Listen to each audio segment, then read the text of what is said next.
Ano, nakapili ka na ba ng gusto mong ulam? Wala eh. Ikaw, gusto mo ba talagang kumain dito? Kahit saan, basta kasama kita. Kung gusto mo, mag-take out na lang tayo ng pansit sa kanto nyo, tapos sa bahay nyo lang tayo kumain. Para makakain si Nanay Melba at si Kuya Mark, Teka, si Efren, di ba ang usapan dito tayo kakain? Paano siya? Text na lang natin siya. Tara na.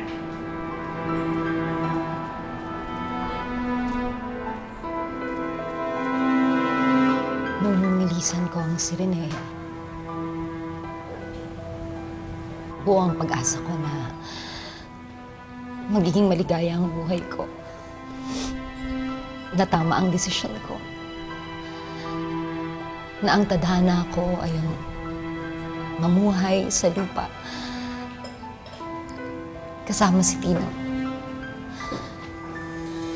Ang lalaking pinakamamahal ko. Pero hindi yun nangyari, di ba? Simula pa lang noong una, marami nang humahanda sa pag-ibig, anak. Ginawa nila ang lahat para magkahiwalay kami, Tino.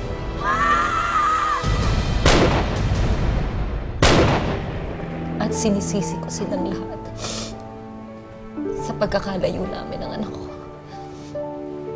Nabalot ng puot at galit ang puso ko. Sinumpa ko sa sarili ko na pagbabayaran nilang lahat ang ginawa nila sa akin at sa aking pamilya. Nagtagumpay ako. Nakapagiganti na ako. Pero bakit ka? Hindi pa rin ako masaya. Dahil magpahanggang ngayon, hindi ko pa rin kapiling ang aking anak. Busog mo naman sana ako pangunahan. Isabel, kung nag-iibigan talaga kayo ni Sir Fredo, bakit ayaw mo pasabihin ang katotohanan? Ano ang totoo? Sir Fredo, totoo nga na si Isabel ay hindi kagandahan. At si Jezabel na tunay, super kagandahan, ay iisa na nilalang. Okay. Nagbago ang kanyang kaanyuan dahil sa...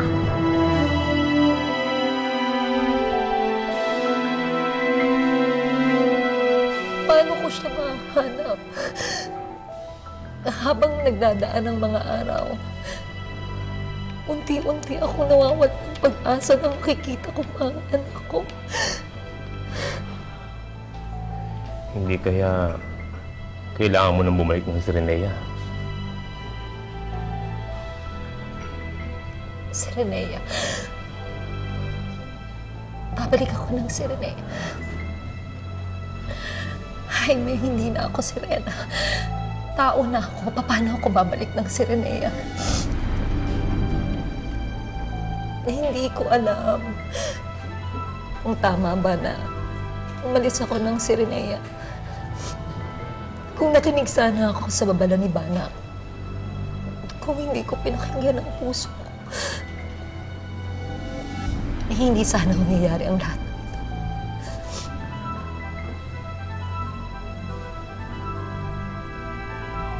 Mahal ko ang anak ko.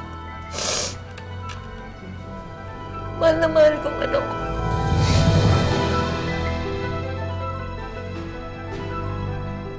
Plastic surgery. Plastic surgery? Oo, plastic surgery. Nung una mo siyang nakilala, di ba? Maganda siya nun. Kaso, may nangyari sa mukha niya. Yung dito niya. Kaya siya pumangit. At dahil sa tulong ni Doña Guada, muling nanumbalik ang tunay na kagandahan ni Isabel. Correct. At nang nagbayad sa pagpa-plastic surgery niya ay si Doña Aguada. Hindi ba? Yun naman talaga ang totoo, Isabel. No? Nagpaganda siya para makuha ka niya, Sir Fredo.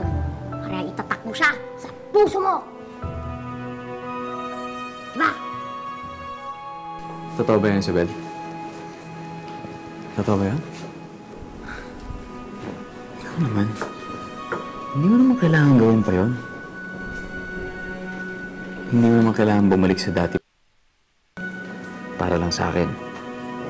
Dahil kahit nung paman, kahit nung si Isabel ka pa, eh mahal na kita. Pero alam mo kung ano masaya ngayon. Kasi yung babaeng minahal ko nun, yung babaeng minamahal ko ngayon, ay isa. Pinakamamahal kita, Isabel. Hindi kita pakakawalan. Mahal na mahalin kita. Siya na nga kaya, sana siya na nga. Saang dagat man ako mapunta, kung bakit ikaw ang nakikita. Kapig sa damdamin, gustong isigaw na ang hanap ng puso ko'y ikaw. Bakit ba? It's been 4 months since maaksidente, anak ko. Wala ba tayong pwede gawin para gumising na siya? Well, all we can do now is pray and wait. Pasalamat nga tayo at stable na ang kanyang mga vital signs.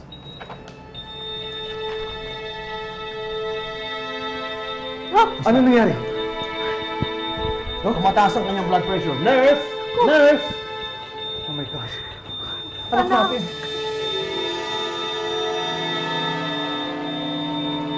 Anak! Miss Salcedo? Miss Salcedo?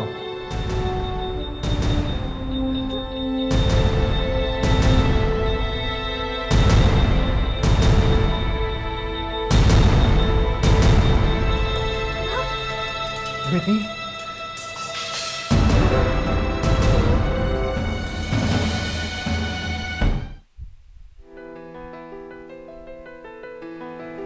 Hey! What's wrong with you? Huh? Ikaw rin naman nag-desisyon kung bakit mo pa ng tilihim ang sekreto ni Isabel, ang pagiging sirena niya. Nagsisisi ka ba kung bakit mo pa hindi sinabi kay Fredo ang totoo? Hindi. At kahit na alam kong yun lang ang tanging paraan upang mailayo ko si Jezebel kay Fredo, kahit kailan hindi ko magagawang traidorin si Jezebel. Alam kong masasaktan siya. Hindi yun kayang gawin ng damdamin ko.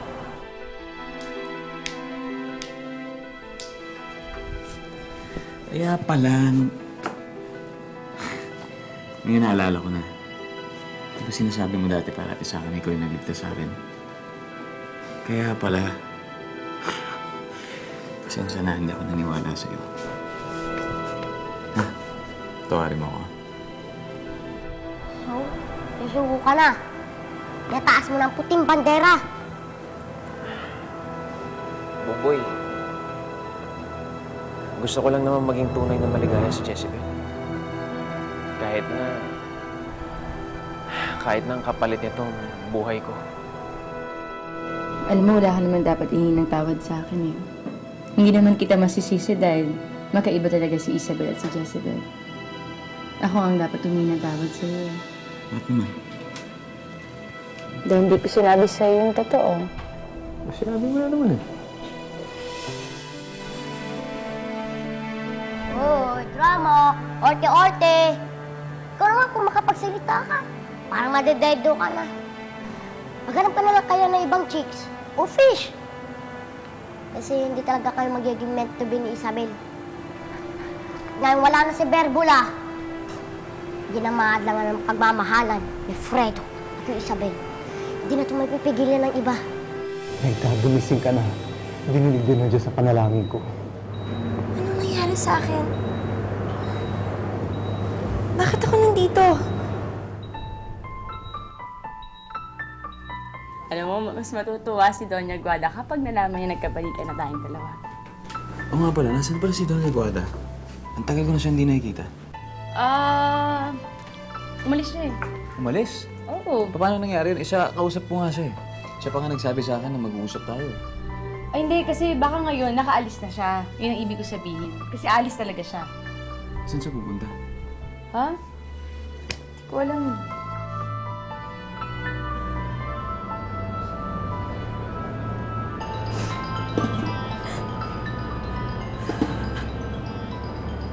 Sheila May? Bakit ka andito? Akala ko ba umuwi ka na sa inyo?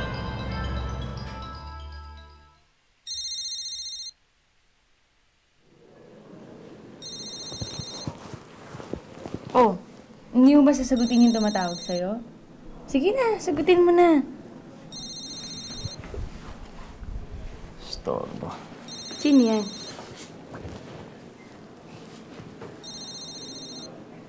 Si Daddy.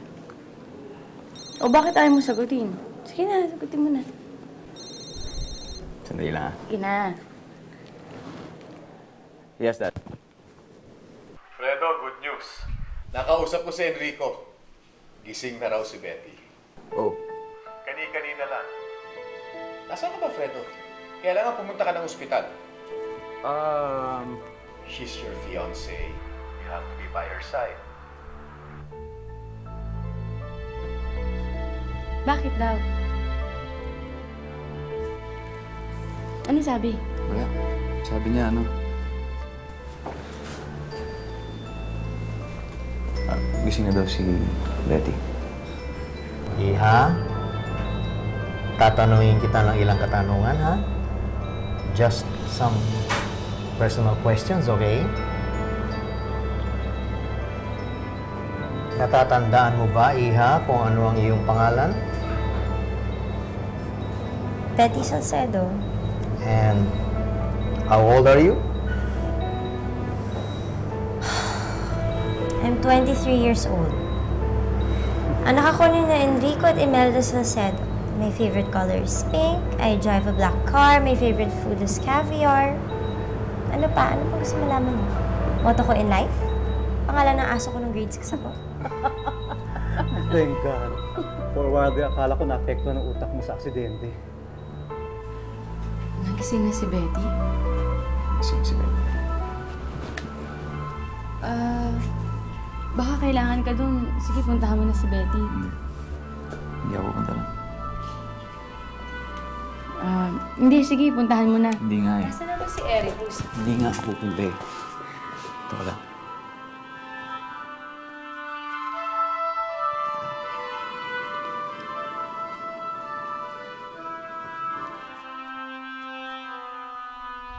Aksidente? Yes, Iha. In fact, hanggang ngayon, hindi pa masosolve ng mga pulis kung paano ka nahulog sa bangin. Natatanda mo ba ang tungkol doon, Iha? Naalaala mo ba kung sino ang naghulog sa iyo sa bangin? Nahulog ako sa bangin? Yun ba yung nangyari sa akin? Iha, hindi mo ba natatandaan? Ang natatandaan ko lang, nagdadrive ako papunta sa bahay ni Fredo. Para sasabihin ko yata sa kanya na ako yung model ng Sunsilk.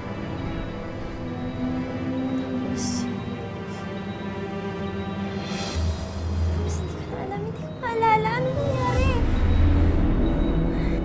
Sa barong-barong ka lang na nakatira. Oo, pero okay lang. Kahit maliit yung bahay na tinitirhan namin, kasama ko naman yung tunay kong ina. Eh dati, sa mansyon nga ako nakatira pero minsan hindi ko naramdaman na minahal ako ng mga umampon sa akin. Ang sabi sa akin ni Paolo, kaya ka daw umalis dahil hindi mo na makayanan yung hirap ng buhay. Nga pala, bakit mo nga pala iniwan si Paolo? Bakit ka nga pala nagsinungaling sa kanya? Well, makakabuti para sa kanya ang magpahinga muna. Matagal siyang na-coma at kailangan din ng katawan niya na dahan-dahang mag-adjust. Dok, bakit hindi maalala ni Betty na nahulog siya sa bangin? I believe she has selective amnesia. What do you mean, Doc? Natatandaan niya halos lahat sa buhay niya. Except for one last event na naganap bago ang aksidente. Paano nangyari yun? Pwedeng masyado siyang na-traumatize sa nangyari at minabuti ng kanyang utak na kalimutan na muna ang mga pangyayari yun. Teka daw, hindi pa pwedeng maibalik yung naburang alaala niya? Dahil yun ang tama. Mabigat lang ako sa kanya. Kung mawawala ako, may pag-asa siyang umasenso ang buhay niya. Matutulungan niya pa ang pamilya niya. Lilipad na si Paolo papuntang Japan.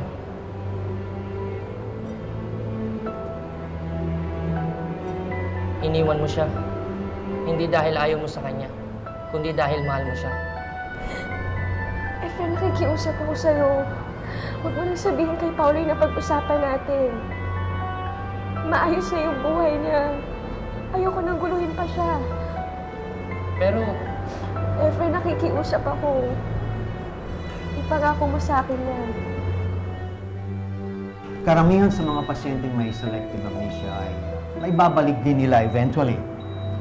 May ilang cases na hindi na kailan pa man may babalik ang kanilang nawalang alaala.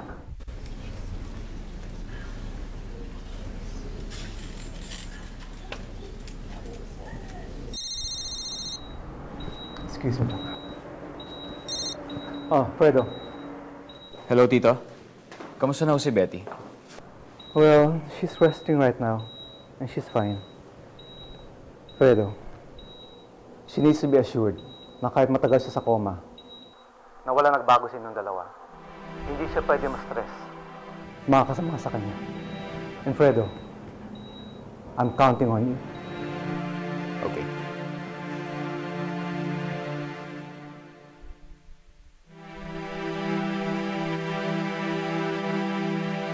Ano? Nabuhay si Bete da Brua? Patay tayo dyan!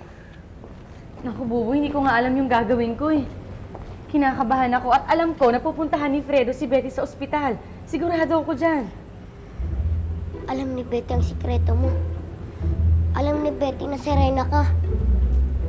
Siguradong isusumbong ka niya kay Sir Fredo. Eh, Buboy, anong gagawin ko ngayon? Anong gagawin natin? Ewan ko nga rin. Anong natin? Tandaan mo, Isabel. Munti ka na namatay si Betty na dahil sa atin. Pero Buboy, hindi naman natin ginustong gawin sa kanya yun, hindi ba? Pinagtanggol lang natin yung sarili natin dahil gusto niya tayong saktan. Isumbong mo yan sa pulis. Sa tingin mo, sinong paniniwalaan? Si Betty na tao o ikaw na Serena? Ano?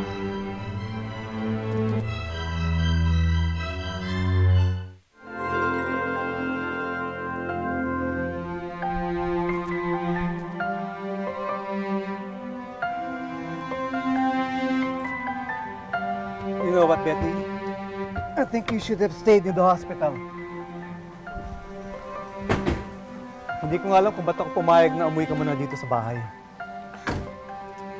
Daddy, mas makakapagpahinga ako dito sa bahay, okay? And besides, sinabi na naman ng doctor na okay na ako, di ba? Anong ginagawa mo rito? Hinihintay mo ba si Fredo?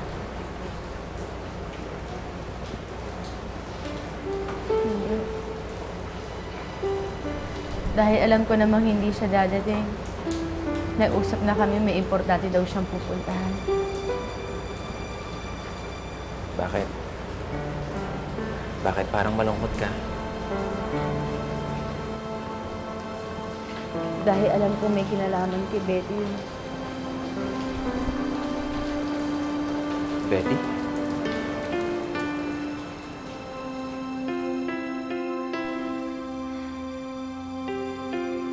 Betty? Fredo!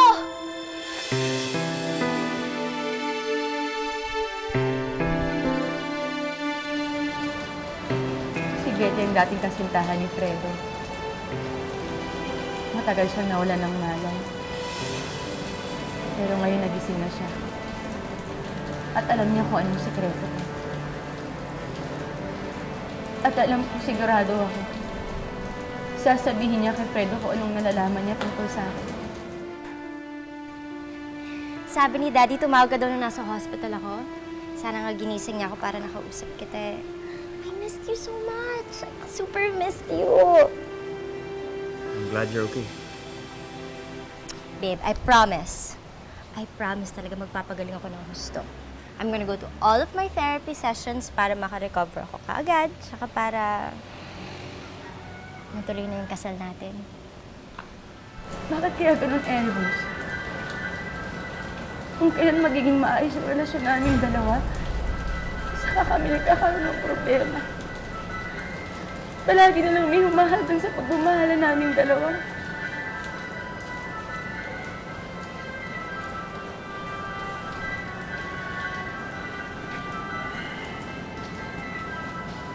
Huwag kang mag-alala, Jezebel. Kahit ano namang pagsubok ang dumating sa inyo, nalalampasan ninyo ni Fredo. Dahil tunay ang pagmamahala ninyo. Mahal ka ni Fredo. Pinakamamahal ka niya. At kahit ano pang mangyari, hindi magbabago ang damdamin niya para sa'yo.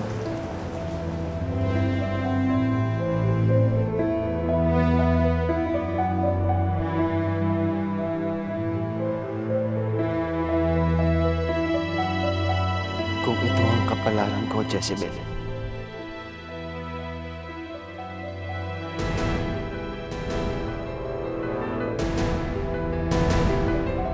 yayakapin ko ang kamatayan ko. Maging maligaya ka lamang. Kasal. Of course. Fredo, I love you. At dahil sa nangyari sa akin, I realized how short and precious life is. That's why I want us to get married as soon as possible. Betty, may kailangan ka malaman. Bakit, Fredo? What's wrong? Ayaw mo na ba magpakasal sa akin?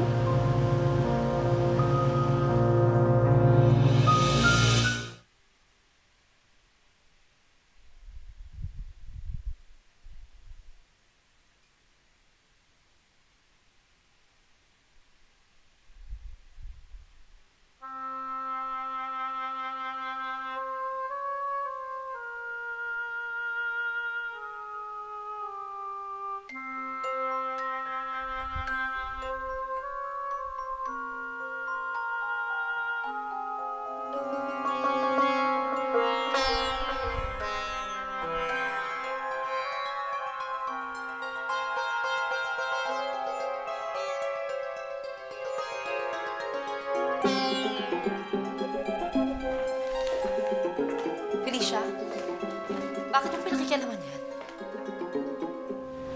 Anong gusto mo sabihin, Fredo? May bago na ba isip mo? Ayaw mo na ba magpakasal sa akin? Betty, ayoko lang kasi may mga... Betty. Oh my God. Wow. I'm so happy for you. Finally, matutuloy na rin ang kasal ninyo ni Fredo. Kaya dapat magpahinga kang mabuti. Ha? At magpalakas. Kumpadre! Juan, kumusta? Iha, ang bili ng doktor, huwag kami sana magpapagod. Hanggang sa loob. Halika, tuloy ka. Halika. Sige, kumpadre, susunod lang. May pag-uusapan lang kami sa Fredo. Sige. Halika na, Iha. Bakit meron ka nito? Dahil ba sa anak mo?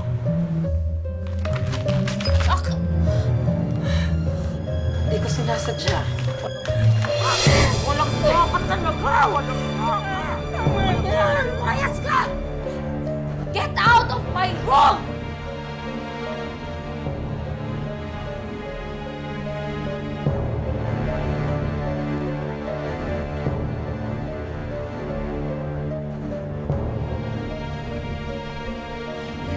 Fool. Ano bang ginagawa mo, Fredo, ha? Nagpunta ka rito para makipag-break kay Betty. Ha? You planned this to call off the engagement. Tama ba ako? Dad, may karapatan namang malaman ni Betty. Wala ka bang puso? Fredo, have a heart. Hindi pa fully recovered si Betty. Anong gusto mo? Maudlot ang paggaling niya? Sa ganun, pero... Ang laki ng pagkakautang natin sa pamilya ni Betty. Hanggang ngayon, hindi pa tayo nakakabayad. The least that you can do is help her regain her strength back. Fredo, for once, please, isipin mo muna ang kapakanan ng ibang tao bago ang sarili mo.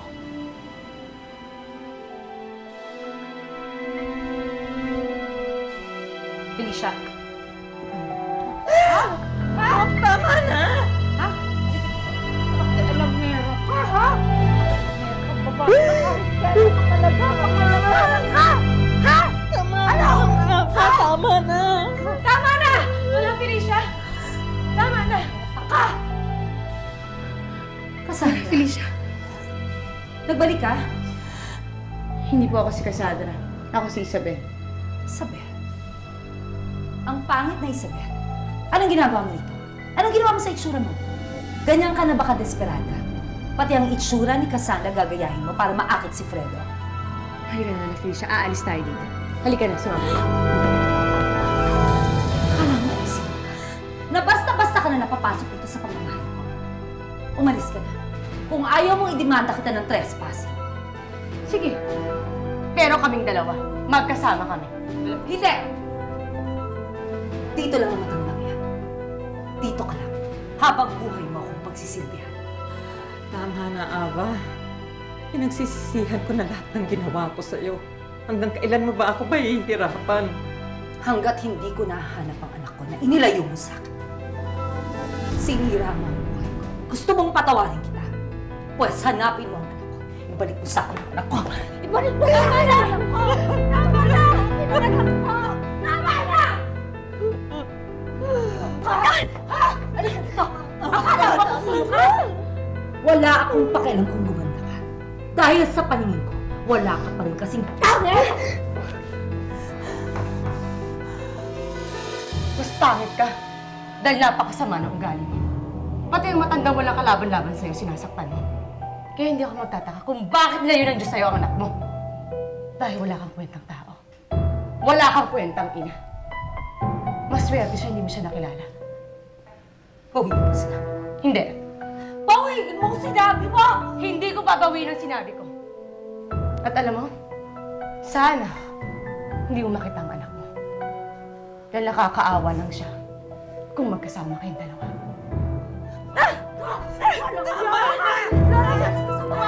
Tama na! Umalis ka sa pamamahay ko! Umalis ka sa pamamahay ko! Lola Felicia, sumama ka sa akin. Sasama ka sa akin. Hindi ka sasama dyan. Napakasalbahe niyan! Halika na, Lola Felicia. Sige na, sumama ka na sa akin. Umalis ka na dito. Pagpayaan mo na ako, kaya ko na to. Ayokong madamay ka pa sa ulo. Sige na, umalis ka na. Ako na nagpakiusap. Pero umalis ka na. Sana hindi mo mahanap ang anak mo. Dahil wala kang kwenta!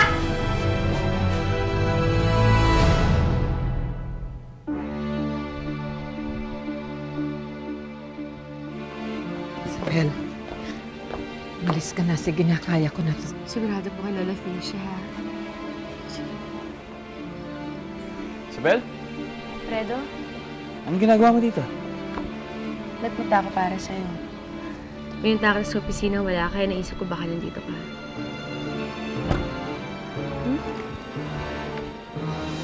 Fredo?